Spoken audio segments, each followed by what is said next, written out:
Hello and welcome aboard another episode of the Gallant Says podcast. It is Sunday, October 27th, 2024, and your Houston Texans are now 6-2, sweeping the Indianapolis Colts for the season. Probably their really only true competitor in the AFC South with a 23-20 win today.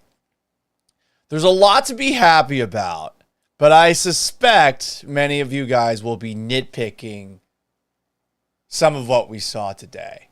With that in mind, let's hit it. A radio show host in Seattle called Paul Gallant. You are definitely living in the hindsight world today, Paul. Do you feel there's been a consistent theme with the interceptions? I think every interception really has a different story. I was just kind of curious what Paul gets to see. Grow, mother. Are you kidding me? Paul Gallant, what the hell is wrong with you?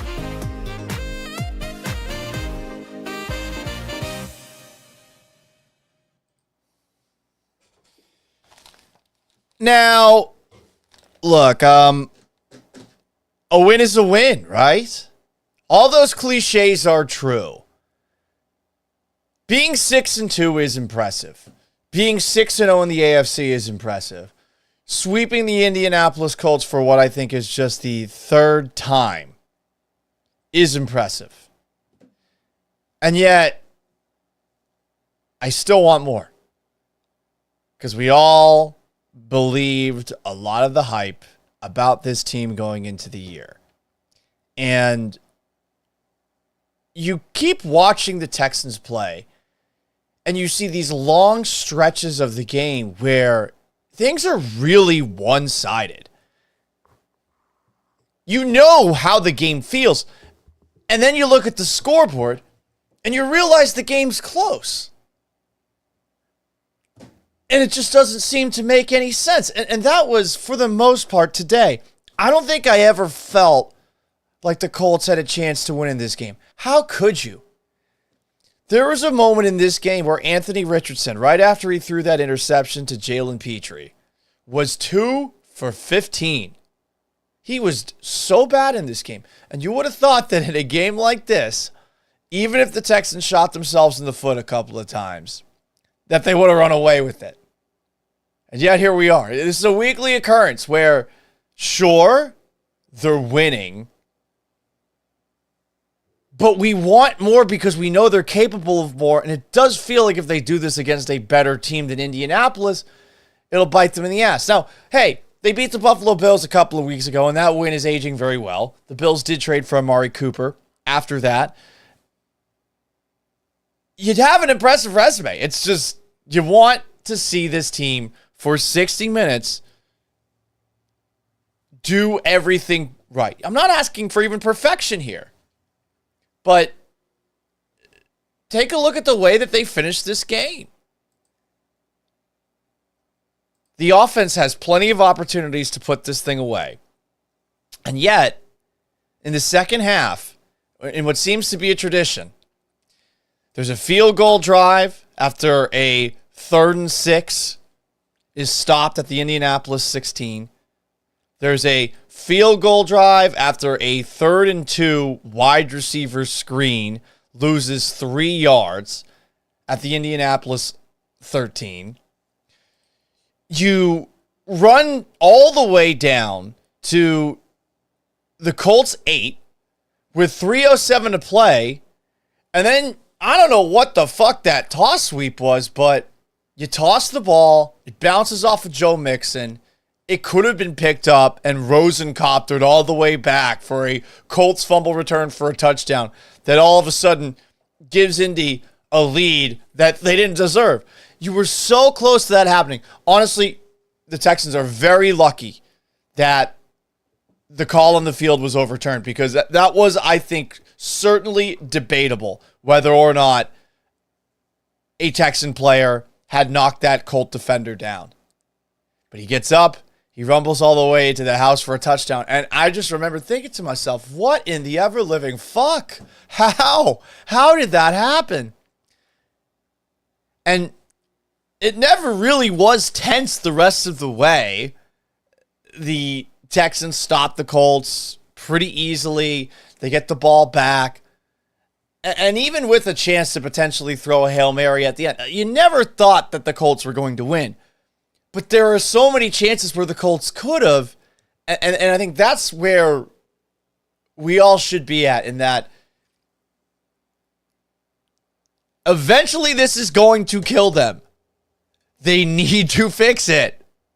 Play a 60-minute game. Is it that hard? Let's read some comments here. Mimi says, what's up? What's up, Mimi? Guillermo Davia says, Texans won and now I like snow bunnies. Today was a good day. We're going to give a backstory on that one. Drew Vandervoort says, we need Nico back now that Stephon Diggs is hurt. Yeah, that is going to hurt. No Stephon Diggs. Because this actually was a game where it felt like he and CJ Stroud were improving together. Remember after that great catch that Xavier Hutchinson had and the Texans ran up to the line of scrimmage to call a play so that the Colts couldn't challenge it? And then the very next play, CJ Stroud finds Stephon Diggs for an out and up, and Diggs catches it, and he has that awesome run after the catch. I got the feeling in that moment right there that we might be about to see Stephon Diggs have his first really big day as a Texans receiver. And then he gets hurt, and it doesn't look good.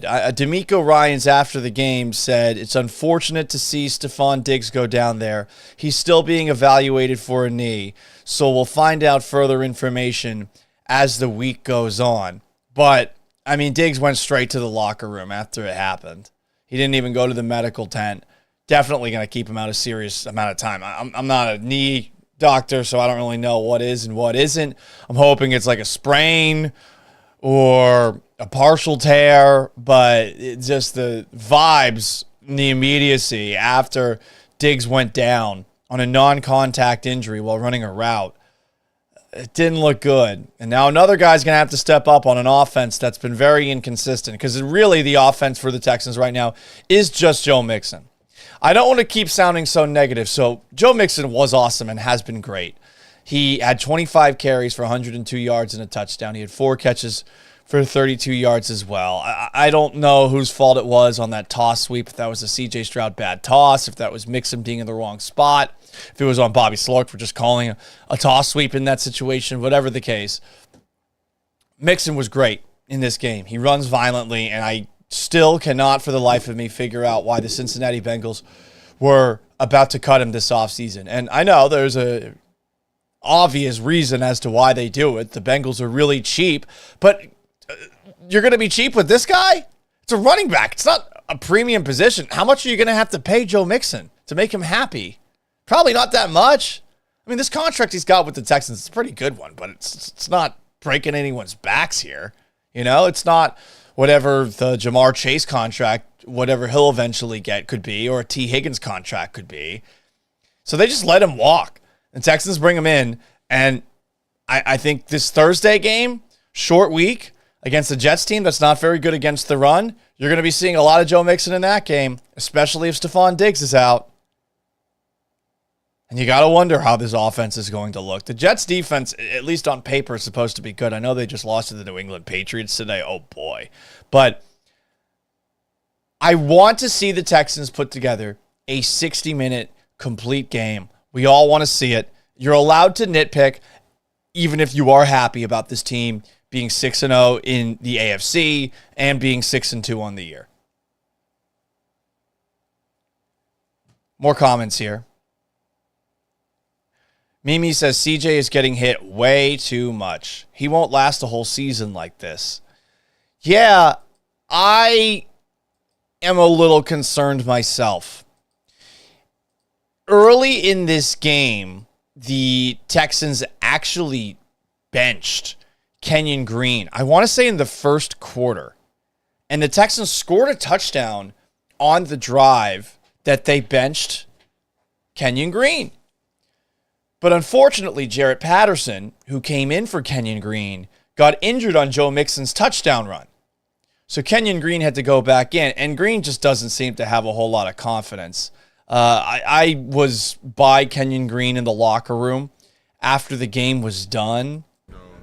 I'm going to show you his 1 minute and 30-second exchange with Houston media. You can check it out on YouTube at Paul Gallant, on Twitch at Gallant Says, Facebook.com/Paul Gallant Sports, on X at Gallant Says, or on YouTube at Paul Gallant. I think I said that already. Here we go. Kenyon Green, Texans left guard. I wasn't playing well, so, they had to make, changes, and they made those changes, and I got my opportunity to go back out there, and went out there and then, fought, did what I needed to do to get the win for my team. What goes through your mind through that, trying to fix it in game? What's that process like? Just talking to myself, trying to make sure, I'm still there, just still focus on what's that task, that drive, trying to score, trying to, win the game. How did you handle that? Say it again? To be in and out of the game. It's football, you got ups and downs, so, just continue to keep going, keep pushing. To stay out there where you feel like you need to do. So keep your position, doing what you want to do. Do my job. That's what I need to do. How do you feel like you guys played as a unit today? It was okay. We feel like we can, definitely be better, especially on my end. So saw Bobby have a conversation with you after the extra point before you went back in there. What was the kind of message from that conversation? Just telling me, just keep being me, just keep getting better, and just keep fighting. So. We'll take one more. How you feeling physically? I'm good. So he's feeling good physically, but you can tell he's not feeling good mentally. I feel bad for Kenyon Green at this point. If a person is a failure in the NFL because of a lack of effort, that is something I can't get behind. People who take an advantage like this for granted, go fuck yourself. That's how I feel about that. But I think Green is working hard. I just think that it's, for whatever reason, hard for him to pick up stunts. Why that is, I'm not sure, but I don't think, I felt, you could tell right there, the guy cares. And I feel bad for him. I feel bad for a guy whose career is not going how it planned. He was a first-round pick. There's way more expectations put on the shoulders of a first-round pick. If we're talking about a guy who was a fourth-round pick, fifth-round pick, I think we'd be looking at Kenyon Green a little bit differently. But right now, he has been the most inconsistent problem. He has consistently been the most inconsistent offensive lineman. I'm sure there are moments where he looks good out there, but for the most part, it is an absolute disaster. And I feel bad for him. I really do. I don't like to see a young guy go through this, and I'll give him a lot of credit. I mean, at least he spoke to us, unlike Laramie Tunsil, who doesn't always talk after he's going through rough moments, It's kind of weird how that situation goes.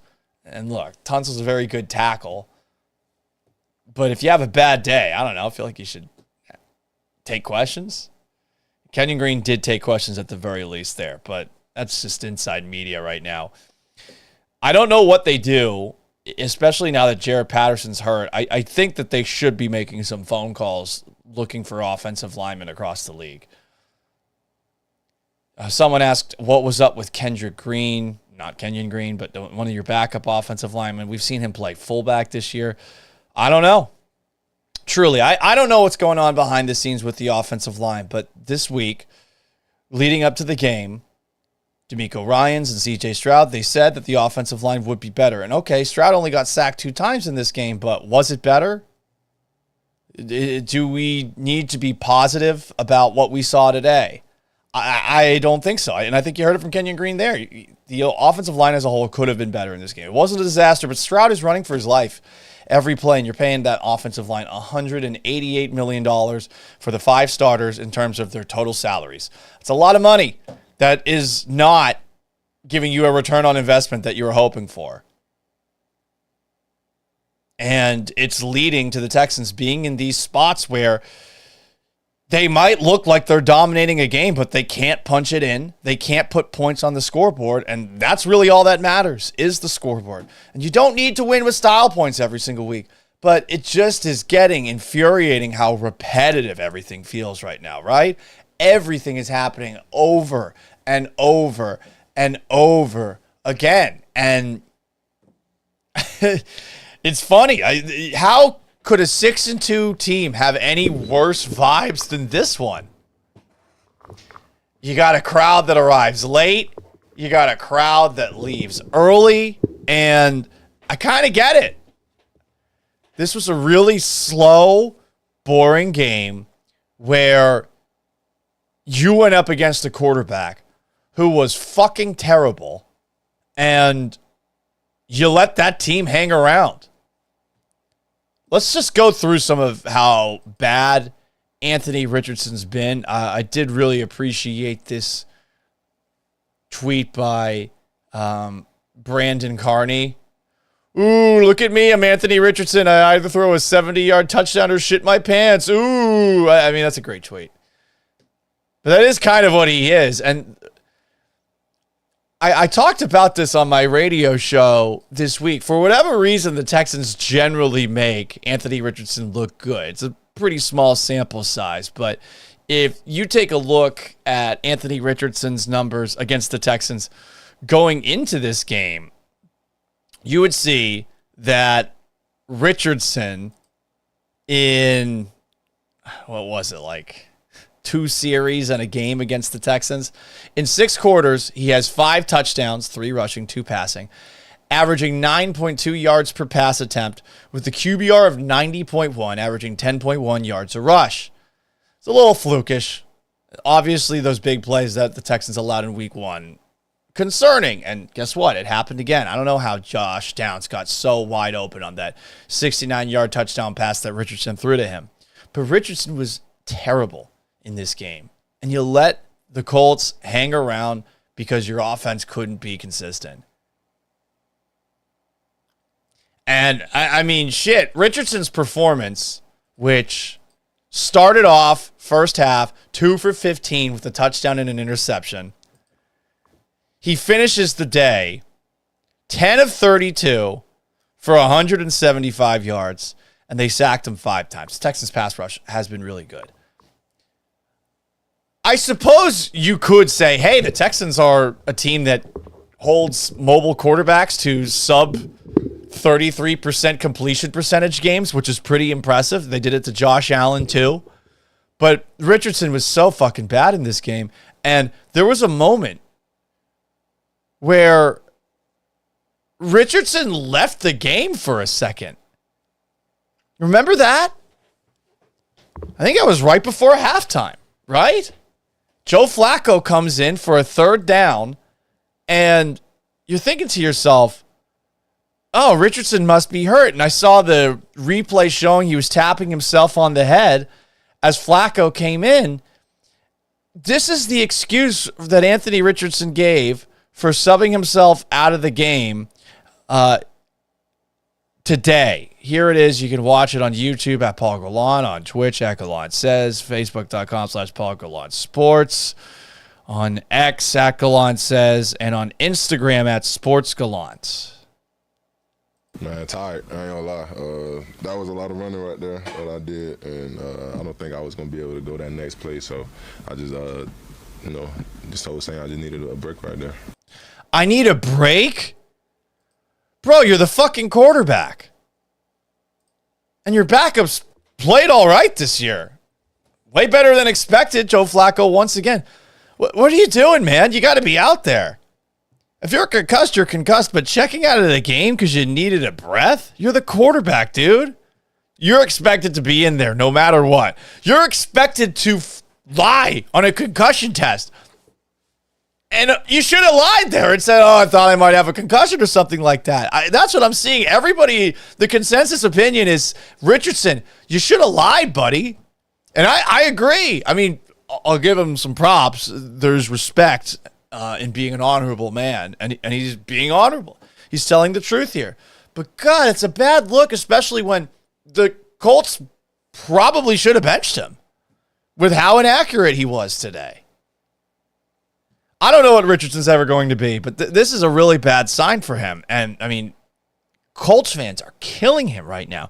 The national media is killing him right now, rightfully so. And yet, in a game where Anthony Richardson was awful, you let this team hang around to the very end, and you almost got Rosencoptered in the end.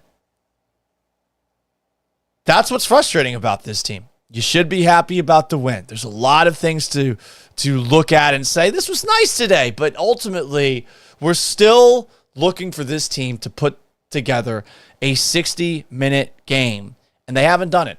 Suppose you could say, hey, they're 6-2 and they haven't done it. If you want to do the positive spin zone there, you can do it. And I don't want to sound like I'm bitching and moaning about the team winning. I love that they're winning. It's great. But every single game, it feels like the same exact result. And I don't think the Jets are a lock on Thursday with the way that the Texans play with their food. They play with their food. They let teams hang around, you know? So we'll see what happens in this one. You can join on YouTube at Paul Gallant, on Twitch at Gallant Says, Facebook.com/Paul Gallant Sports as well. Let's read some comments. I'm scrolling through. Lewis Citizen says, it's depressing watching us give the game away. Yeah, that fumble by Mixon really did have 2009 Texans vibes, right? Where the Colts just own you. You can't win. You're going to lose every single game that you play against them in Indianapolis. You're going to get swept a lot. Peyton Manning's going to eventually get you in the end. That was rough. Lewis Citizen says, not happy we haven't played true complimentary football yet. We're getting CJ killed, and they stand on the sideline like it's cool. I don't see any fight in our offensive line. They block like divas. Well, look, I don't study the offensive line enough to know what blocking like a diva's like. But, yeah, maybe they need to just have a game where they try to fight people.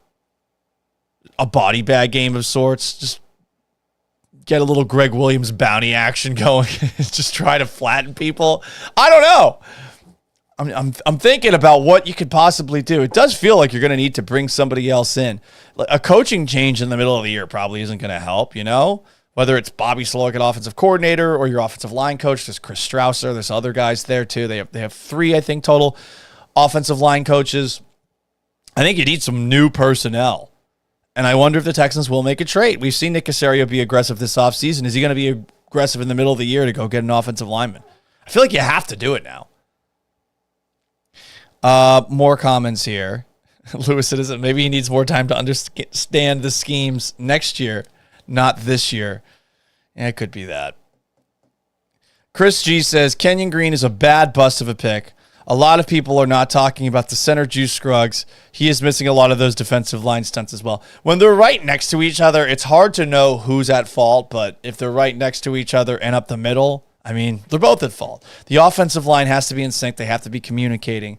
And I know that C.J. Stroud had said that, hey, we were getting out of the huddle a little bit slow this past week. Bobby Slowick said it too, and that led to some of the miscommunication before some of these issues that they've had. They need to bring Clay Walker back. Hit it, Paul. Fine.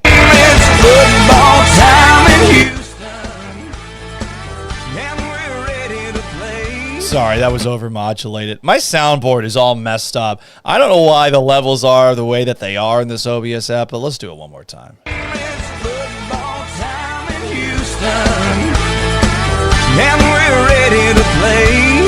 There you go. Drew Vandervoort says, yeah, the Chiefs have played shitty, and we're 7-0. Don't take an NFL win for granted.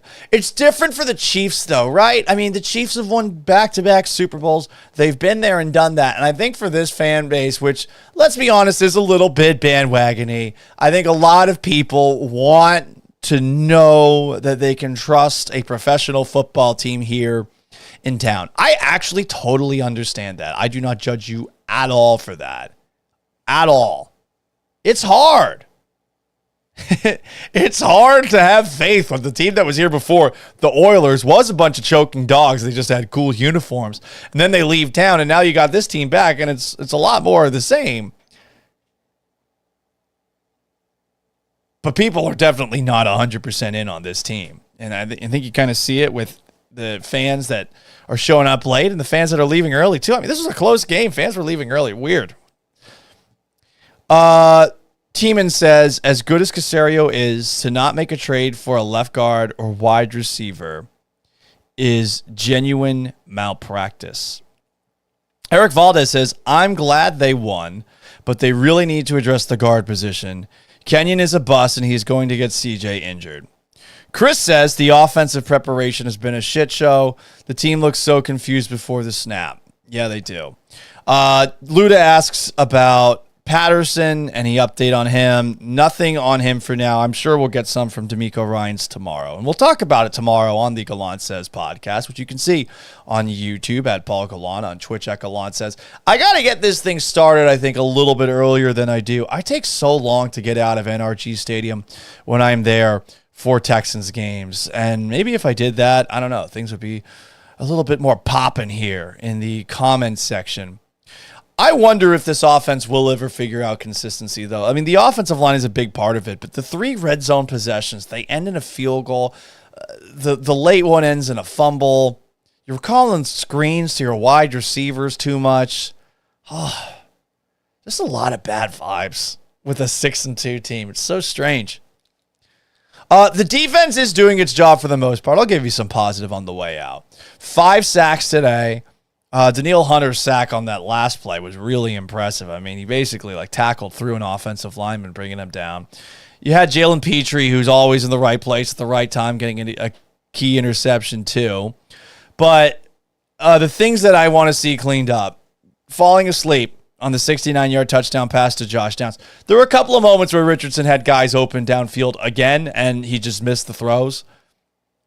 Texans have been getting lucky on that front. And maybe it's the pass rush that's making these throws slightly inaccurate.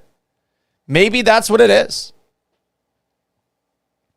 Jonathan Taylor actually had a good game this time around. He had 105 yards rushing. Richardson also had another 45. But you did, for the most part, keep that Colts passing offense in check. I was surprised that Shane Steichen and the Colts didn't try to do something that's more Daniel Jones with Anthony Richardson, an offense that's based off of him running with the way things were going. And maybe they want to protect him because he does seem to get injured a lot. But at this point, you have to have, I think, a better game plan considering how inaccurate the guy is, you know?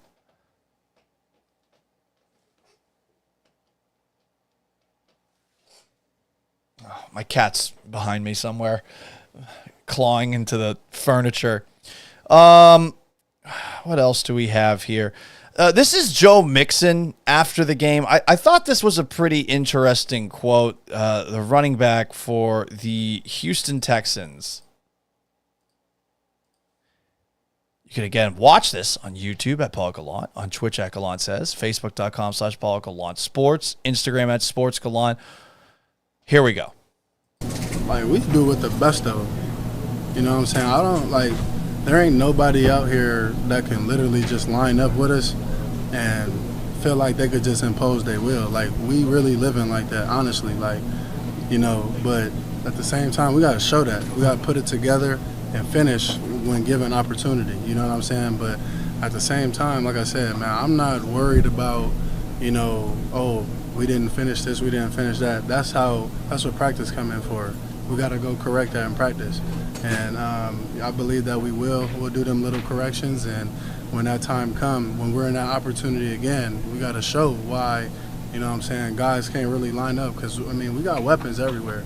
We got the team that we need. You know what I'm saying? So we just got to do whatever we can to finish. And that's what this game is all about. D'Amico talk about it all the time, straining. And, fortunately, like I said, all 4 quarters we was able to do that and come up with the dub. And to be real, that's all that matters. Nothing else matters but the dub. He is right that all that matters is the dub at the end of the day. But he's saying everything that I think we all want to hear, too. And is he right that when the Texans are on, they can do it with the best of them, which would be the Lions, who just put up 50 points today. The Chiefs, who are still undefeated. The Bills, you did beat the Bills earlier this year, who are winning by a lot. The Ravens, I think the Ravens actually lost to Jameis Winston and the Cleveland Browns today. Can you do it with the best of them on a regular basis? Continued again, there ain't nobody out here that can line up with us and feel like they can impose their will. To an extent, yes, but it feels like a pass rush can get after CJ Stroud no matter what. And he's always going to be running for his life. There's going to be off-schedule plays, and it's going to limit what the Texans can actually do, you know?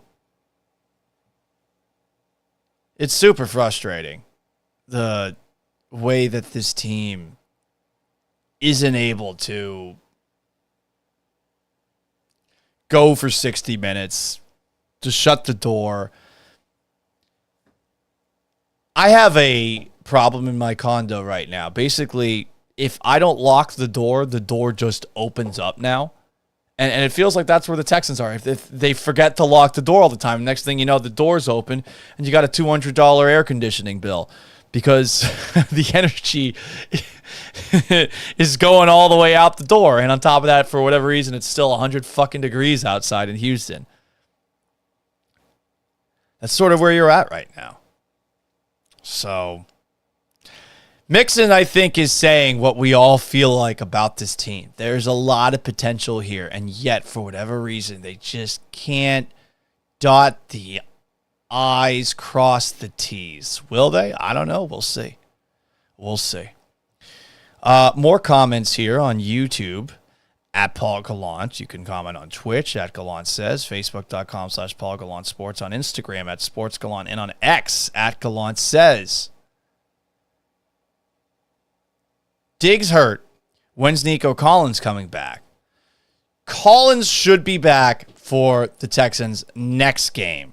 That's, I believe, when he's eligible to come off of IR. That will be huge because that game where he'll be back is November 10th, Sunday Night Football against the Detroit Lions. An effort like tonight is not beating the Detroit Lions. It's not. I heard a statistic on my way over back from NRG Stadium to my place, and I think the Lions have more touchdowns than incompletions in their last 5 games.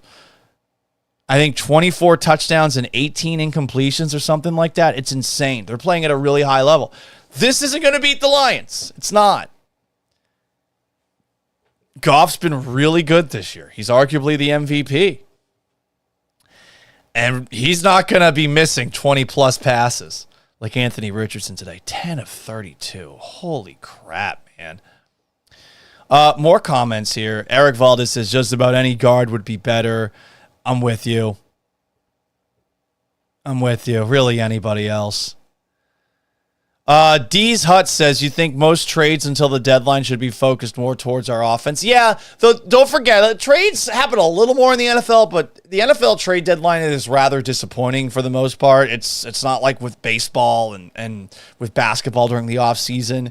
There usually aren't as many moves made as you would think. I think there should be more made, but teams get a little bit, I think, too territorial with the draft picks that they have, thinking that those draft picks in the next year are lottery tickets that they can't possibly throw away. You can throw away most lottery tickets, you know, if you see something that can help you right here and right now. And they should be looked at more like currency with the amount of injuries that happened in a 17-game slate. If you have a bunch of draft picks, you should be thinking about using them to trade for guys when other guys get injured. More comments here on YouTube. 2 guards, just serviceable guards. Some of the best O-lines have no superstar but work together like a machine. You're right on that. This one is paying their guys $188 million if they all stay with the Texans for the entirety of their contracts. Nicholas Melchor comments, D'Amico is starting to piss me off because it feels like he's the big reason why the team lets other teams hang around. That optimistic mindset rubs into the players' play. I don't know if I agree with that, but I can understand how you might get a little bit annoyed with D'Amico Ryan starting off today's press conference after the Texans barely hung on to win this game, saying, I'm so proud of my guys. But he is proud. You swept a division team. A division team that owned D'Amico Ryan when he was playing for the Texans back in the day. You swept the division team, and you are 6-2. There are things to be happy about, but it's just like it was after the win that they had over the Jaguars. The locker room was rather muted after another win. I think they know they can do more. And that's good, but you got to do more eventually. And when's that going to happen? That's what's been bothering all of us the most. At some point, they got to be able to put together close to 60 minutes. I'm not even asking for perfection. I'm just saying, for the love of God, if you're going up against a team that is shooting itself in the foot and throwing the ball everywhere but to their wide receivers and then checking out of plays because they're tired. Talking about quarterback Anthony Richardson. If you're going up against that, you should win by more. It should be a little easier than this one was. It should not come down to a possible Hail Mary attempt at the end of the game. That's all I'm trying to say. And I think we all feel the same way about that. Brandon Halam says the Lions got 52 points and Goff only had 85 yards. You're right. It's insane, man. Richardson had more yards when he was 2 for 9. Also crazy. Mimi says, can we be healthy and put it together in the playoffs is always the key, right? Yeah, and look, you got a lot of games left. There's 10 games for the Texans to keep improving. I guess 9 games now. You're almost halfway through. You haven't played your best ball. You want to play your best ball in January, and that can certainly happen, but it hasn't happened yet. And what's frustrating is it's the same thing every single week, where you're looking at this team and you see the scoreboard and you're thinking to yourself, this does not add up to the football I'm watching. How is this a 3-point game? How are we losing? How are they only up by 7? How are they not up by multiple touchdowns? But it's offensive inconsistency, weird play calls by Bobby Slowick, and poor offensive line play, and it just keeps happening every single week.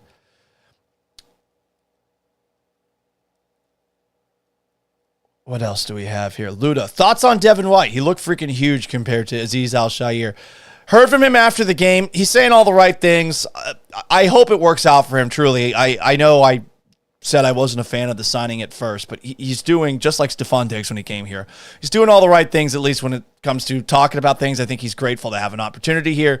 Didn't seem to expect that he was going to be on the field. They just threw him into the action, and I mean, he almost had a sack in the game. I think they credit it to Tim Settle, but I'll be honest, I didn't notice him that much. But hey, if that's his first game, great.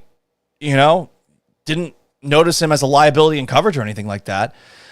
We also saw Danico Autry get a deflected ball in this game too. So it's going to take some time, I think, for Autry to get up to speed. And we'll see if White can be a contributor. I'm not expecting much, though. NavP says, we need a wide receiver now because Stephon might be out. Man, I think you're good, guys. I said this going into the year, too. You got Nico when he's back. You got Tank Dell, too. You got a lot of money invested in the position. How much more do you need to invest into it? CJ Stroud is good enough to lift the level of play of the receivers around him. Xavier Hutchinson had a nice catch today. John Mechie made a couple of contributions. They're just going to have to step up, and CJ's going to have to raise their level of play. Nice game for Dalton Schultz, by the way, too. I thought Dalton Schultz played well. I thought Eric Murray played well. Just a couple of guys who I thought played well that I didn't get to mention along the way. Damian Pierce as a returner, he's really good. Not loving the Tommy Townsend experience. He has not been the punter that I expected him to be, especially considering who the Texans punter was last year. Cam Johnston. And Johnston was a great punter. Townsend seems to be a step back in the punting department. What do we have here? Showtime 409. The amount of glaze you give all of our opponents is crazy. The Texans are 6-2, not 2-6. What the fuck does that mean? It's just, I'm talking about how the Texans are shooting themselves in the foot. Am I even talking about the other teams? We're talking about how Anthony Richardson sucked today, and the Texans barely beat a guy who was 10 of fucking 32 in the game. Glazing. What the fuck are you talking about? NavP says non-contact injury for Diggs, probably a bad one, in response to Doug Fresh asking that. Yeah, I'm thinking he's going to be gone for a while. I mean, he went right into the locker room, you know? Didn't even go to the medical tent to get it looked at. Those are about all my thoughts. I think we're going to keep on saying the same thing every single week. It's a great win. That they've got 2 wins over the Colts is huge. The AFC South does feel very secure right now, even though the Colts are 4-4. The Jaguars lost again. We'll see if Doug Peterson's fired. The Titans are fucking terrible. The Lions just 50-burgered them. South's looking great, and you're 6-0 in conference. You got a lot of things going good for you right now. But there's things that they need to clean up, and we all know they're capable of cleaning them up. At least we think. Maybe not so much on the offensive line. And we're just looking for those style points. They haven't come yet, you know? Anyway, appreciate y'all stopping by. You want to get this in podcast form, subscribe to the Gallant Says podcast on Apple Podcasts or Spotify. Leave a 5-star review, please. A rating. If it's a good enough rating or whatever, review, I might read it on the show. Also, if you haven't already, watch this in video form. It's so much better on YouTube at Paul Gallant. Like this video and subscribe. On Twitch, if you're more of a Twitch person, twitch.tv/Gallant Says. On Facebook, if you're one of those, I hate that app, facebook.com/Paul Gallant Sports. On X, at Gallant Says, and on Instagram too, at Sports Gallant.